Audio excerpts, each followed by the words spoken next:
ನಮ್ಮ ದೇಶ ಭಾರತ ಜಗತ್ತಿನ ಅತೀ ದೊಡ್ಡ ಪ್ರಜಾಪ್ರಭುತ್ವ. ಇಲ್ಲಿ ಪ್ರತಿಯೊಬ್ಬರನ್ನ ಪ್ರತಿಯೊಂದು ಮನೆಯನ್ನ ಕೌಂಟ್ ಮಾಡೋದು ಅಂದ್ರೆ ಸುಮ್ನೆನಾ? ಅದು ಸಾಮಾನ್ಯ ಕೆಲಸ ಅಲ್ಲವೇ ಅಲ್ಲ. ಅದು ನಮ್ಮ ದೇಶದ ಭವಿಷ್ಯವನ್ನೇ ನಿರ್ಧರಿಸುವ ಒಂದು ದೊಡ್ಡ ಆಪರೇಷನ್. ಅದರಲ್ಲೂ 2027ರಲ್ಲಿ ನಡೆಯಲಿರೋದು ಬರೀ ಜನಗಣತಿ ಅಲ್ಲ, ಇದು ಭಾರತದ ಮೊಟ್ಟಮೊದಲ ಕಂಪ್ಲೀಟ್ ಡಿಜಿಟಲ್ ಜನಗಣತಿ. ಬನ್ನಿ, ಇದರ ಮೊದಲ ಹಾಗೂ ತುಂಬಾನೇ ಮುಖ್ಯವಾದ ಹಂತ ಅಂದ್ರೆ ಮನೆ ಗಣತಿಯ ಹಿಂದಿರೋ ಕೆಲವು ಇಂಟ್ರೆಸ್ಟಿಂಗ್ ಸೀಕ್ರೆಟ್ಸ್ಗಳನ್ನ ತಿಳ್ಕೊಳ್ಳೋಣ. ಆಬಾಬಾಬಾ, ಈ ನಂಬರ್ ನೋಡಿ, 140 ಕೋಟಿಗೂ ಹೆಚ್ಚು ಜನ. ಇದೊಂದು ಬರೀ ನಂಬರ್ ಅಷ್ಟೇ ಅಲ್ಲ, ಇದು ನಮ್ಮ ದೇಶದ ಶಕ್ತಿ. ಇಷ್ಟೊಂದು ದೊಡ್ಡ ಜನಸಂಖ್ಯೆಯ ಪ್ರತಿಯೊಬ್ಬರನ್ನೂ, ಪ್ರತಿಯೊಂದು ಮನೆಯನ್ನು ಕರೆಕ್ಟಾಗಿ ಲೆಕ್ಕ ಹಾಕೋದು ಅಂದ್ರೆ ಎಂಥ ದೊಡ್ಡ ಚಾಲೆಂಜ್ ಅಲ್ವಾ? ಹಾಗಾದ್ರೆ ಈ ಬೃಹತ್ ಕೆಲಸವನ್ನ ಸರ್ಕಾರ ಹೇಗ್ ಮಾಡುತ್ತೆ?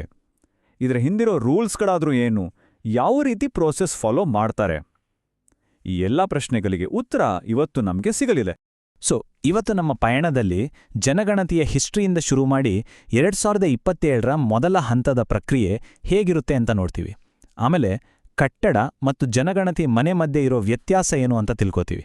ಜೊತೆಗೆ ಗಣತಿದಾರರ ಜವಾಬ್ದಾರಿಗಳೇನು ಅಂತ ನೋಡಿ ಕೊನೆಗೆ ಎಲ್ಲವನ್ನೂ ಒಮ್ಮೆ ರೀಕ್ಯಾಪ್ ಮಾಡೋಣ. ಸರಿ, ಹಾಗಾದ್ರೆ ಫಸ್ಟ್ ಸ್ವಲ್ಪ ಇತಿಹಾಸಕ್ಕೆ ಹೋಗಿ ಬರೋಣ. ಈ ಭಾರತದ ಜನಗಣತಿ ಅನ್ನೋದು ನಿನ್ನೆ ಮೊನ್ನೆ ಶುರುವಾಗಿದ್ದಲ್ಲ.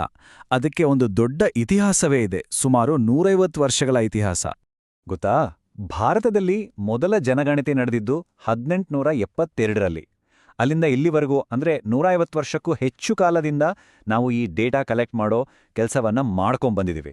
2027ರಲ್ಲಿ ನಡೀತಿರೋದು ದೇಶದ 16ನೇ ಮತ್ತು ಸ್ವಾತಂತ್ರ್ಯ ಸಿಕ್ಕ ಮೇಲೆ 8ನೇ ಜನಗಣತಿ. ಆದ್ರೆ ಈ ಸಲದ್ದು ತುಂಬಾನೇ ಸ್ಪೆಷಲ್, ಯಾಕಂದ್ರೆ ಇದು ಭಾರತದ ಮೊಟ್ಟಮೊದಲ ಡಿಜಿಟಲ್ ಜನಗಣತಿ. ಓಕೆ, ಈಗ ನೇರವಾಗಿ 2027ರ ಪ್ರಕ್ರಿಯೆ ಕಡೆಗೆ ಬರೋಣ. ಈ ಇಡೀ ಆಪರೇಷನ್ ಅನ್ನ 2 ಮುಖ್ಯ ಹಂತಗಳಲ್ಲಿ ಮಾಡಲಾಗುತ್ತೆ. ನಮ್ಮ ಇವತ್ತಿನ ಚರ್ಚೆ ಪೂರ್ತಿ ಫೋಕಸ್ ಆಗಿರೋದು ಆ ಮೊದಲನೇ ಅಂದ್ರೆ ಅಡಿಪಾಯದಂತಿರೋ ಹಂತದ ಬಗ್ಗೆ. ಆ 2 ಹಂತಗಳು ಅಂದ್ರೆ, ಮೊದಲನೇದು ಮನೆಪಟ್ಟಿ ಮತ್ತು ಮನೆಗಣತಿ, ಎರಡನೆಯದು ಜನಸಂಖ್ಯಾ ಗಣತಿ. ನೋಡಿ, ಈ ಮೊದಲನೇ ಹಂತ ಇದೆಯಲ್ಲ, ಇದು ಸರಿಯಾಗಿ ನಡೆದ್ರೆ ಮಾತ್ರ ಇಡೀ ಜನಗಣತಿ ಸಕ್ಸಸ್ ಆಗೋದು. ಯಾಕಂದ್ರೆ ಇಲ್ಲೇ ದೇಶದ ಪ್ರತಿಯೊಂದು ಕಟ್ಟಡ, ಪ್ರತಿಯೊಂದು ವಾಸದ ಮನೆಯನ್ನ ಗುರುತಿಸಿ ಒಂದು ಲಿಸ್ಟ್ ತಯಾರಿಸ್ತಾರೆ. ಇದು ಎರಡನೇ ಹಂತಕ್ಕೆ ಒಂದು ರೀತಿ ಬ್ಲೂ ಪ್ರಿಂಟ್ ಇದ್ದ ಹಾಗೆ. ಈ ಮನೆಪಟ್ಟಿ ಮಾಡೋ ಬಹಳ ಮುಖ್ಯವಾದ ಕೆಲಸ 2026ರ ಏಪ್ರಿಲ್ ಮತ್ತು ಸೆಪ್ಟೆಂಬರ್ ತಿಂಗಳ ಮಧ್ಯೆ ನಡೆಯುತ್ತೆ.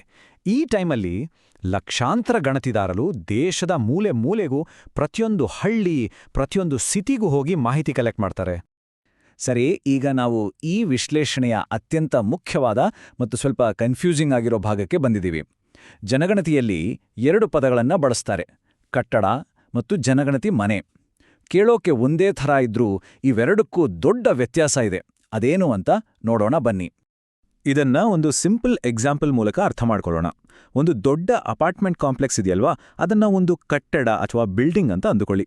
ಅದೇ ಆ ಕಾಂಪ್ಲೆಕ್ಸ್ ಒಳಗಡೆ ಇರೋ ಪ್ರತ್ಯೇಕ ಎಂಟ್ರೆನ್ಸ್ ಡೋರ್ ಇರೋ ಪ್ರತಿಯೊಂದು ಫ್ಲ್ಯಾಟ್ ಇದೆಯಲ್ವಾ, ಅದನ್ನ ಒಂದೊಂದು ಜನಗಣತಿ ಮನೆ ಅಥವಾ ಸೆನ್ಸಸ್ ಹೌಸ್ ಅಂತ ಕರೀತಾರೆ.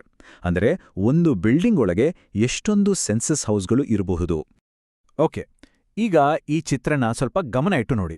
ಇಲ್ಲೊಂದು ದೊಡ್ಡ ಕಾಂಪೌಂಡ್ ಇದೆ. ಅದರೊಳಗೆ ಒಂದು ಮುಖ್ಯ ಮನೆ, ಒಂದು ಗ್ಯಾರೇಜ್ ಮತ್ತು ಕೆಲಸದವರಿಗಾಗಿ ಒಂದು ಸಣ್ಣ ಮನೆ ಇದೆ. ಇವು 3 ಬೇರೆ ಬೇರೆ ಸ್ಟ್ರಕ್ಚರ್ಸ್ ಆದ್ರೂ ಒಂದೇ ಕಾಂಪೌಂಡ್ ಒಳಗಿರೋದ್ರಿಂದ ಜನಗಣತಿ ರೂಲ್ಸ್ ಪ್ರಕಾರ ಈ ಇಡೀ ಜಾಗನ ಒಂದೇ ಕಟ್ಟಡ ಅಂತ ಕೌಂಟ್ ಮಾಡ್ತಾರೆ. ಆದರೆ ಇಲ್ಲೊಂದು ಮುಖ್ಯವಾದ ಪಾಯಿಂಟ್ ಇದೆ. ಮುಖ್ಯ ಮನೆ, ಗ್ಯಾರೇಜ್ ಮತ್ತು ಕೆಲಸದವರ ಮನೆ, ಈ 3ರಲ್ಲೂ ಜನ ವಾಸ ಮಾಡ್ತಿದ್ರೆ ಮತ್ತು ಅವುಗಳಿಗೆ ಸೆಪರೇಟಾಗಿ ಬಾಗಿಲುಗಳಿದ್ರೆ ಅವನ 3 ಬೇರೆ ಬೇರೆ ಜನಗಣತಿ ಮನೆ ಅಂತ ಪರಿಗಣಿಸಿ ಬೇರೆ ಬೇರೆ ನಂಬರ್ ಕಟ್ತಾರೆ. ಸೊ ಇಲ್ಲಿರೋ ರೂಲ್ ಏನು? 1 ಕಟ್ಟಡ, 3 ಜನಗಣತಿ ಮನೆಗಳು. ಈಗ ಈ ಸ್ಲೈಡ್ ನೋಡಿ, ಇಲ್ಲೂ ಕೂಡ ಅದೇ ರೂಲ್ ಅಪ್ಲೈ ಆಗುತ್ತೆ, ಆದರೆ ಸ್ವಲ್ಪ ಬೇರೆ ರೀತಿ. ಇದು ಒಂದೇ ಬಿಲ್ಡಿಂಗ್, ಆದರೆ ಅದರಲ್ಲಿ 3 ಫ್ಯಾಮಿಲಿಗಳು ವಾಸ ಮಾಡಕ್ಕೆ ಪ್ರತ್ಯೇಕ ಎಂಟ್ರೆನ್ಸ್ ಇರೋ 3 ಭಾಗಗಳಿವೆ. ಹಾಗಾಗಿ ಇದನ್ನು ಕೂಡ ಒಂದು ಕಟ್ಟಡ, ಆದರೆ 3 ಜನಗಣತಿ ಮನೆಗಳು ಅಂತಾನೆ ಲೆಕ್ಕಕ್ಕೆ ತಗೋತಾರೆ. ಇಲ್ಲೊಂದು ಇಂಟ್ರೆಸ್ಟಿಂಗ್ ಪ್ರಶ್ನೆ ಬರುತ್ತೆ. ಒಂದು ವೇಳೆ ಮನೆ ಕೆಲಸದವರು ಮಾಲೀಕರ ಮನೆಯ ಒಂದು ಭಾಗದಲ್ಲೇ ವಾಸವಿದ್ದು ಅವರ ಕುಟುಂಬದ ಜೊತೆನೇ ಒಂದೇ ಅಡ್ಗೆ ಮನೆಯಲ್ಲಿ ಅಡ್ಗೆ ಮಾಡ್ಕೊಂಡು ಊಟ ಮಾಡ್ತಿದ್ರೆ ಏನಾಗತ್ತೆ? ಆಗ ಆ ಜಾಗವನ್ನ ಸಪರೇಟ್ ಜನಗಣತಿ ಮನೆ ಅಂತ ಕೌಂಟ್ ಮಾಡಲ್ಲ. ಬದಲಿಗೆ ಮಾಲೀಕರ ಮನೆ ಮತ್ತು ಅವರ ವಾಸಸ್ಥಳ ಎರಡನ್ನೂ ಸೇರಿಸಿ ಒಂದೇ ಜನಗಣತಿ ಮನೆ ಅಂತ ಲೆಕ್ಕ ಹಾಕ್ತಾರೆ. ಇದು ಬಹಳ ಮುಖ್ಯವಾದ ಒಂದು ಎಕ್ಸೆಪ್ಷನ್. ಇಷ್ಟೆಲ್ಲ ಕಾಂಪ್ಲೆಕ್ಸ್ ಕೆಲಸದ ಯಶಸ್ಸು ನಿಂತಿರೋದೇ ಗಣಿತದಾರರ ಮೇಲೆ. ಅವರೇ ಈ ಇಡೀ ಆಪರೇಷನ್ನ ನಿಜವಾದ ಹೀರೋಗಳು. ಹಾಗಾದ್ರೆ ಅವರು ಪಾಲಿಸಬೇಕಾದ ಮುಖ್ಯವಾದ ರೂಲ್ಸ್ ಮತ್ತು ಜವಾಬ್ದಾರಿಗಳು ಏನೇನು ನೋಡೋಣ ಬನ್ನಿ. ಪ್ರತಿಯೊಬ್ಬ ಗಣತಿದಾರರು ಜನರ ಹತ್ತಿರ ತುಂಬಾನೇ ವಿನಯವಾಗಿ ಮತ್ತು ಚಾಕಚಕ್ಯತೆಯಿಂದ ಮಾತಾಡಬೇಕು. ಅವರಿಗೆ ಕೊಟ್ಟಿರೋ ಪ್ರಶ್ನೆಗಳನ್ನ ಬಿಟ್ಟು ಬೇರೆ ಏನೂ ಕೇಳೋ ಹಾಗಿಲ್ಲ. ಉತ್ತರಗಳನ್ನ ಅಷ್ಟೇ ನಿಖರವಾಗಿ ದಾಖಲು ಮಾಡ್ಕೋಬೇಕು. ಒಂದು ಮನೆ ಕೂಡ ಮಿಸ್ ಆಗ್ಬಾರ್ದು. ಹಾಗೆ ಒಂದೇ ಮನೆ 2 ಸಲ ಕೌಂಟ್ ಆಗ್ಬಾರ್ದು. ಎಲ್ಲಕ್ಕಿಂತ ಮುಖ್ಯವಾಗಿ ಅವರು ಕಲೆಕ್ಟ್ ಮಾಡೋ ಮಾಹಿತಿ ತುಂಬಾನೇ ಕಾನ್ಫಿಡೆನ್ಷಿಯಲ್. ಅದನ್ನ ಗೌಪ್ಯವಾಗಿ ಇಡೋದು ಅವರ ದೊಡ್ಡ ಜವಾಬ್ದಾರಿ. ಇದೆಲ್ಲವನ್ನೂ ಕೊಟ್ಟಿರೋ ಟೈಮ್ ಒಳಗೆ ಮುಗಿಸ್ಬೇಕು. 2077ರ ಈ ಡಿಜಿಟಲ್ ಜನಗಣತಿಯಲ್ಲಿ ಒಂದು ಸೂಪರ್ ಹೊಸ ಫೀಚರ್ ಬರ್ತಿದೆ. ಅದೇ ಸ್ವಯಂ ಗಣತಿ ಅಥವಾ ಸೆಲ್ಫ್ ಎನ್ಯುಮರೇಷನ್ ಪೋರ್ಟಲ್. ಅಂದ್ರೆ ಜನ ತಮ್ಮ ಮನೆಯ ಮತ್ತು ಕುಟುಂಬದ ಡೀಟೇಲ್ಸನ್ನ ಆನ್ಲೈನ್ ಮೂಲಕ ತುಂಬಬಹುದು. ಇದು ಜನರನ್ನು ನೇರವಾಗಿ ಜನಗಣತಿಯಲ್ಲಿ ಭಾಗವಹಿಸುವಂತೆ ಮಾಡುವ ಒಂದು ಅದ್ಭುತವಾದ ಹೆಜ್ಜೆ. ಸರಿ, ಇಷ್ಟೊತ್ತು ನಾವು ಚರ್ಚೆ ಮಾಡಿದ ಎಲ್ಲಾ ಮುಖ್ಯ ವಿಷಯಗಳನ್ನ ಒಂದ್ಸಲ ಕ್ವಿಕ್ ಆಗಿ ರೀಕ್ಯಾಪ್ ಮಾಡ್ಕೊಂಡ್ಬಿಡೋಣ. ಮೊದಲನೇದಾಗಿ 2027ರ ಜನಗಣತಿ ಭಾರತದ ಫಸ್ಟ್ ಡಿಜಿಟಲ್ ಜನಗಣತಿ. ಎರಡನೇದು ಇದನ್ನ ಮನೆಪಟ್ಟಿ ಮತ್ತು ಜನಸಂಖ್ಯಾ ಗಣತಿ ಅಂತ 2 ಹಂತಗಳಲ್ಲಿ ಮಾಡಲಾಗುತ್ತೆ. ಮೂರನೇದು ಕಟ್ಟಡ ಅಂದ್ರೆ ಒಂದು ಸಂಪೂರ್ಣ ಸ್ಟ್ರಕ್ಚರ್. ಜನಗಣತಿ ಮನೆ ಅಂದ್ರೆ ಅದರೊಳಗಿರೋ ವಾಸ ಮಾಡುವ ಸಪರೇಟ್ ಯೂನಿಟ್. ನಾಲ್ಕನೇದಾಗಿ ಗಣತಿದಾರರು ಡೇಟಾ ಕರೆಕ್ಟಾಗಿರೋಕೆ ಮತ್ತು ಗೂಪ್ಯವಾಗಿರೋಕೆ ಸ್ಟ್ರಿಕ್ಟ್ ರೂಲ್ಸ್ ಫಾಲೋ ಮಾಡ್ತಾರೆ. ಕೊನೆಯದಾಗಿ ಈ ಸರಿ ಸ್ವಯಂ ಗಣತಿಯನ್ನೋ ಹೊಸ ಆಪ್ಷನ್ ಕೂಡ ಲಭ್ಯ ಇರುತ್ತೆ. ಈ ಮೊದಲ ಡಿಜಿಟಲ್ ಜನಗಣತಿಯೇ ಒಂದು ಹೊಸ ಚಾಪ್ಟರ್ ಶುರು ಮಾಡಿದೆ.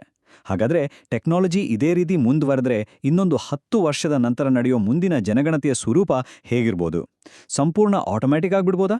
ನಿಜವಾಗ್ಲೂ ಯೋಚನೆ ಮಾಡೋದೇ ಒಂದು ರೀತಿ ಥ್ರಿಲ್ಲಿಂಗ್ ಆಗಿದೆ. ಈ ಮಾಹಿತಿಯು ನಿಮಗೆ ಉಪಯುಕ್ತವಾಗಿದ್ದರೆ ದಯವಿಟ್ಟು ವಿಡಿಯೋಗೆ ಒಂದು ಲೈಕ್ ನೀಡಿ ಮತ್ತು ನಮ್ಮ ಕನ್ನಡ ವಿಸ್ಡಮ್ ಮಾಸ್ಟರ್ ಚಾನಲ್ ಅನ್ನು ಸಬ್ಸ್ಕ್ರೈಬ್ ಮಾಡಿ. ಮುಂದಿನ ಭಾಗದ ಸಂಪೂರ್ಣ ಮಾಹಿತಿಯನ್ನು ಕೂಡ ಈ ಚಾನಲ್ನಲ್ಲಿ ನೋಡಬಹುದು.